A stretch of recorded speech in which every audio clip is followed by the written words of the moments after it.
ಮೊದಲನೇದಾಗಿ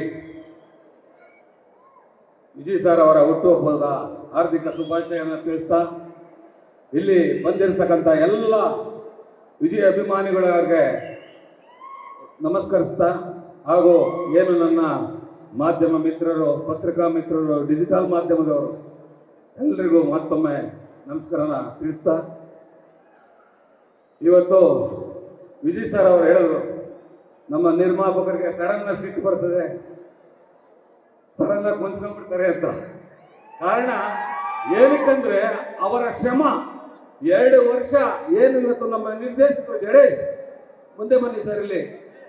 ಏನಕ್ಕಂದ್ರೆ ಇವತ್ತು ನಿಜವಾಗ್ಲೂ ನಾನು 14 ವರ್ಷ ಆಯ್ತು ಸಾರಥಿ ಸಿನಿಮಾ ಮಾಡಿ.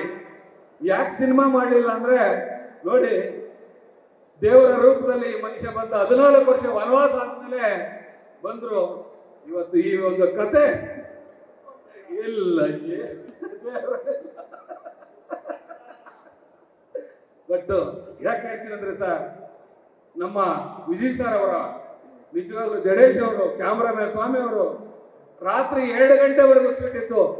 ಮತ್ತೆ ಮಾರನೇ ದಿನ 8 ಗಂಟೆಗೆ ಹಾಜರಾಗ್ತಾ ಇದ್ವಿ. ನಾವಿನ್ನ ಎದ್ದು ಮುಂಚೆನೆ ನಮ್ಮ ಸೆಟ್ ನಲ್ಲಿ ಶೂಟಿಂಗ್ ನಡೀತಾ ಇತ್ತು. ನಿಜವಾಗ್ಲೂ ಆ ಒಂದು ಶ್ರಮ ವ್ಯರ್ಥ ಆಗ್ಬಾರ್ದು ಅಂತ ಕೆಲವು ಸತಿ ನಾನು ಸಿಟ್ ಮಾಡಕಂತೀನಿ. ಅದು ಸಿಟ್ಟಲ್ಲ, 2 ನಿಮಿಷ. ಕಾರಣ ಏನಂದ್ರೆ ನೀವು ನೋಡಿರ್ಬೋದು, ರಿಯಲ್ ಸತೀಶ್ ಅಂತ ಕ್ಲೈಮ್ಯಾಕ್ಸ್ ಫೈಟ್ ಮಾಡಿದ್ರು ಆಂಧ್ರದವರು, ಹೈದರಾಬಾದ್ ಇಂದ ಬಂದಿದ್ರು.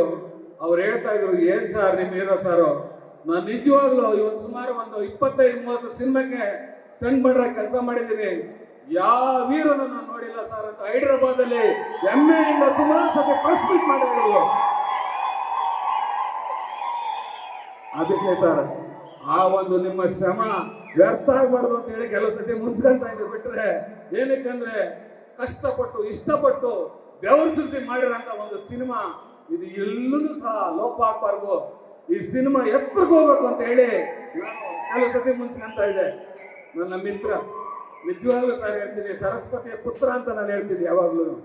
ಇವತ್ತು ಒಂದು ನನ್ನಂಗೆ ಒಂದು ಕುಗ್ರಾಮದಿಂದ ಬಂದಂತ ಬಡ ರೈತನ ಮಗ, ಇವತ್ತು ಆತ ಸರಸ್ವತಿಯ ಪುತ್ರ ಅಂತ ಹೇಳಕ್ ನಾನು ಹೆಮ್ಮೆ ಪಡ್ತೀನಿ. ಇವತ್ತು ಏನೇ ಆದ್ರೂ ಸಹ ಇವತ್ತು ನಾವೆಲ್ಲರೂ ಇವತ್ತೇನು ನಮ್ಮ ಇಡೀ ತಂಡ ಇದೆ, ಪ್ರತಿಯೊಬ್ಬರು ಶ್ರಮ ಇವತ್ತು ಈ ಸಿನಿಮಾದಲ್ಲಿ ಕಾಣುತ್ತೆ.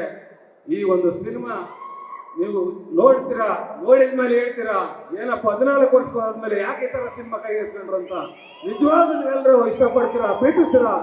ವಿಜಯ್ ಸರ್ ನಿಮ್ಮ ಏನು ಹಿಂದೆ ರಾಜ್ಕುಮಾರ್ ಅವರು ಒಂದು ಬಂಗಾರದ ಮನುಷ್ಯದಲ್ಲಿ ಒಬ್ಬ ರೈತನ ಮಗನಾಗಿ ಮಾಡಿದಂತ ಪಾತ್ರ, ಇವತ್ತು ವಿಜಯ್ ಸರ್ ಅವರು ಮರೆಯಲಾಗದಂತ ಇತಿಹಾಸದಲ್ಲಿ ಉಳಿಯುವಂತ ಒಂದು ಪಾತ್ರ ಇದೆ ಇದು. ಇವತ್ತು ನೆನ್ನೆನೂ ಸಹ ಅವ್ರು ಹೇಳ್ತಾ ಇದ್ರು, ಎಲ್ಲಾ ಸರಿ ಇನ್ನೇನು ಸಿನಿಮಾ ರಿಲೀಸ್ ಆಗ್ಬಿಡ್ತದೆ, ಎಲ್ಲಿ ಯಾಕೆ ಸಿಕ್ಕಾಕೊಂಡ್ಬಿಡ್ತಾರೋ. ನಾನು ಅವ್ರಿಗೆ ಹೇಳಿರ್ಲಿಲ್ಲ. ನಾನೊಂದು ಮಾತು ಹೇಳಿದೆ, ಯಾವತ್ತಿದ್ರು ಏನೇ ಆದ್ರೂ ಈ ಸಿನಿಮಾ ಏನ್ ಮಾಡುತ್ತೆ, ಏನ್ ರೆಕಾರ್ಡ್ ಮಾಡುತ್ತೆ ಅನ್ನೋದು ಕೆಲವರು ತೋರಿಸಿಲ್ಲ ಅಂತ ಹೇಳ್ತಿದ್ರು. ಅದಕ್ಕೆ ನಾನು ಹೇಳಿದೆ, ನಾನೇ ಡಿಸ್ಟ್ರಿಬ್ಯೂಷನ್ ಮಾಡ್ತೀನಿ. ನಿಜವಾಗ್ಲೂ ಹೇಳ್ತಾ ಇದ್ದೀನಿ, ಇವತ್ತು 300 ಥಿಯೇಟರ್ ಈ ಸಿನಿಮಾ ರಿಲೀಸ್ ಆಗುತ್ತೆ. ಕರ್ನಾಟಕ ಮಾತ್ರ ಅಲ್ಲ, ದುಬೈ ನೋಡಿ, ಕೆನಡಾದಿಂದ ನಮ್ಮ ಮಿತ್ರ ಬಂದಿದ್ದಾರೆ, USA ಇಂದಲೂ ಸಹ ಇಲ್ಲಿ ನಾವು ರಿಲೀಸ್ ಮಾಡ್ತೀವಿ. ವರ್ಲ್ಡ್ ವೈಡ್ ರಿಲೀಸ್ ಆಗುತ್ತೆ.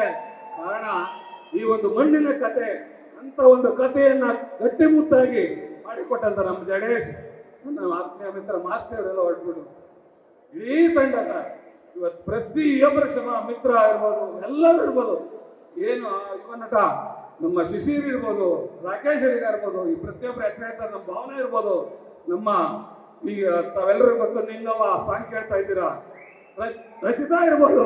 ಏನ್ ಸರ್ ಇದು ಪರ್ಫಾರ್ಮೆನ್ಸ್, ರಾಜ್ಬಿ ಶೆಟ್ಟಿ ಅವರ ಪರ್ಫಾರ್ಮೆನ್ಸ್.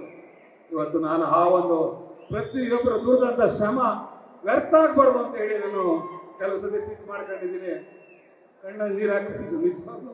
ಯಾಕಂದ್ರೆ 14 ವರ್ಷ ಆದ್ಮೇಲೆ ಈ ಸಿನಿಮಾ ಮಾಡಿದೆ, ಎಲ್ಲಿ ಹೆಸರು ಕಳ್ಕೊಂಡ್ಬಿಡ್ತೀನಿ ಅಂತ ನಿಜವಾಗ್ಲೂ ನನಗೆ ತುಂಬಾ ಖುಷಿ ಆಗ್ತದೆ ಸರ್.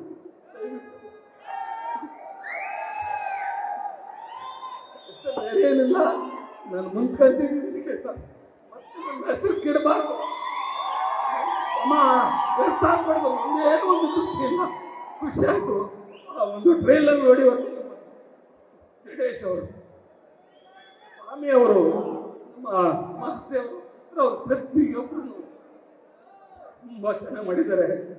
ನನಗೆ ಜಾಸ್ತಿ ಹೇಳಕ್ ಹೋಗಲ್ಲ. ದಯವಿಟ್ಟು ತಾವೆಲ್ಲರೂ ಏನು ಅಭಿಮಾನಿ ಕೂಡ ಬಂದಿದ್ದಾರೆ, ಯಾರೇ ಆಗಲಿ ಪೈರೇಸಿ ಮಾಡ್ದಂತಾರಲ್ಲ, ಯಾಕಂದ್ರೆ ನಮ್ಮ ಶ್ರಮ 2 ವರ್ಷ ಶ್ರಮ ಹಾಳಾಗೋಗ್ಬಾರ್ದು ಅಂತವ್ರು ಹಿಡಿದು ಪೊಲೀಸ್ ಕಂಪ್ಲೇಂಟ್ ಕೊಟ್ಟು ಹಿಡಿಸಿ ಬಳಿಕಾಸ್ತಾನ.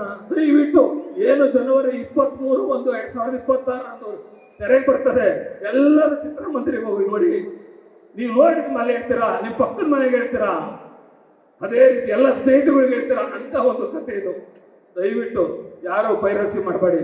ನಮ್ಮ ಶ್ರಮ ಅರ್ಥ ಆಗುತ್ತೆ. ನಿಜವಾಗಲು 2 ವರ್ಷ ಕಷ್ಟ ಬಿದ್ದಿರ್ತೀವಿ. ದಯವಿಟ್ಟು ಎಲ್ಲ ಚಿತ್ರಮಂದಿರಿಗೆ ಹೋಗಿ ನೋಡಿ.